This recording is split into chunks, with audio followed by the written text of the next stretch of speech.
باختصار يعني ما شهدت الكويت في الايام الاخيره هذه اللي طافت يعني هو امر يعني غير مسبوق. انا اعتقد ان الان يعني لسان حال الشعب الكويتي انه وصل السيل الزبا التعدي على كرامات الناس، امر مرفوض. لذلك انا يعني اود ان اشيد في مبادره الشباب قبيله مطير فيما يخص ان هذا الموضوع ما هو سياسي.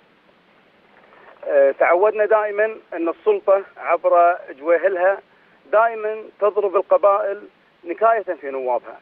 راينا هذا الامر مع قبيله مطير ومع قبيله العوازم وكذلك في قبيله العتبان وقبائل اخرى، حتى البدون لم يسلموا من شره.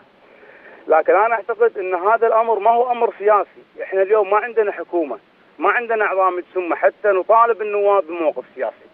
انا اعتقد ان الامور واضحه جدا للشعب، لذلك هذا الامر مختصه فيه القبائل.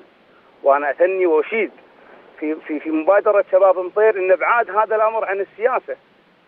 وكذلك اتمنى من الاخوان شباب قبيله مطير اللي اجتمعوا ليله البارحه انهم الان يحركون دعاوى قضائيه على كل من اتهم هذا التجمع انه جاء لتصفيه محمد الجويهل.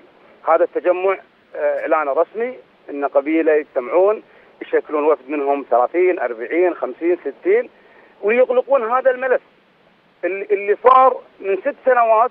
كل يوم قاعد تطاو الكرامات وقاعد تهان الكرامات، وفي النهايه على المتضرر اللجوء للقضاء. لذلك هذا الامر لازم نبعده عن السياسه، ما له علاقه بالسياسه. فانا اشيد في مبادره الشباب مطير والشباب القبائل الاخرى لان هذا الامر مرفوض جمله وتفصيلا.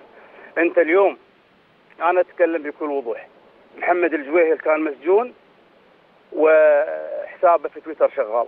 لذلك اي قاضي مباشره سوف يحكم في براءه محمد الجويهل لان هذا الكلام ما هو صحيح.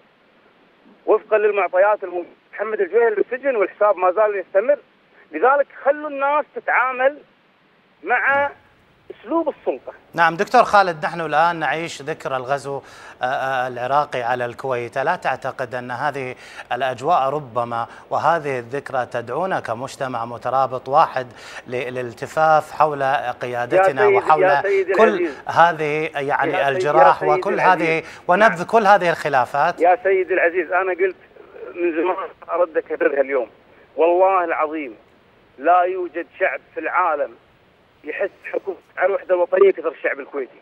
في كل حكومات دول العالم الحكومات تحس بالشعب وتعمل برامج للحفاظ على الوحدة الوطنية، لكن عندنا بالكويت العكس. الشعب قاعد يقول نبي نحافظ على الوحدة الوطنية، واليوم الشعب كله يعرف من وراء جويهل ومن اللي قاعد يعبث في الديرة. لذلك أنا أعتقد أن الأمر وصل إلى منتهى. أنت قاعد تتطاول على أعراض الناس وفي النهاية تقول اللجوء للقضاء. أنا بس أحب بس نقطة، ترى مصر وتونس واليمن وسوريا فيها قضاء وفيها مجالس منتخبة، لكن صار الشعب لمكافحة الفساد. هذه نقطة جوهرية ومهمة جدا. نعم، عضو مجلس الأمة 2012 الدكتور خالد شخي، شكرا جزيلا لك.